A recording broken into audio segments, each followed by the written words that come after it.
Hi అండి. Welcome to Telugu Durga shorts. అందరూ ఎలా ఉన్నారు? బాగున్నారా? మేము కూడా చాలా బాగున్నాం. ఇంకా రాగులైతే నేను నైట్ శుభ్రంగా 5, 6 సార్లు కడిగేసైతే ఒక గిన్నెలో పెట్టి ఉంచానండి. ఇది బయట నుంచి తెప్పించాను 1 కేజీ. ఆల్రెడీ ఇంట్లో ఉన్నాయి గానీ అవి కొంచెం డస్ట్ ఎక్కువ ఉంటాయి కదా అని ఇంకా అవైతే చేయలేదనమాట. బయట నుంచి తెప్పించానండి. బాబుకి 6థ్, 7థ్ మంత్‌లో అయితే ఇలాగ మొలకెత్తించి అయితే పౌడర్ చేసి వాడికి ఫుడ్ అయితే పెట్టేదాన్ని. ఇప్పుడు మళ్ళీ అయితే చేస్తున్నాననమాట.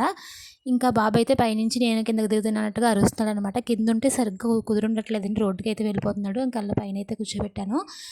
ఇంకా ఇవాళైతే కూరలు ఎండు చేపల పులుసు పెడుతున్నారనమాట. ఆ సెక్షన్ అత్తయ్య చూసుకుంటున్నారు. ఇంక నేను పై పనులన్నీ చేసేసాను. ఇల్లు గుమ్మలు తుడిచేసి పాలు ఒక పొయ్యి మీద, టీ ఒక పొయ్యి మీద పెట్టేశాను. ఇంక వంట పని పెద్దగా ఏమీ లేదండి. ఎందుకంటే ఇవాళ సండే కాబట్టి మేస్త్రీలు కూడా ఏమి రావట్లేదు.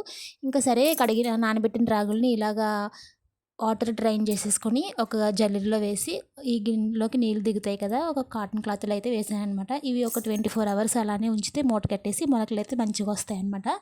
ఇంకా కాటన్ క్లాత్ తీసుకున్నానండి. దాంట్లో శుభ్రంగా అయితే వేసేసారు ఆయన. ఇంకా నీళ్ళన్నీ వారిపోయిన తర్వాత గట్టిగా మూట కట్టేసి ఒక గిన్నెలో పెట్టి దానిపైన అయితే బరువు పెట్టాను. రేపటి వ్లాగులో మీకైతే చూపిస్తాను. Subscribe my channel.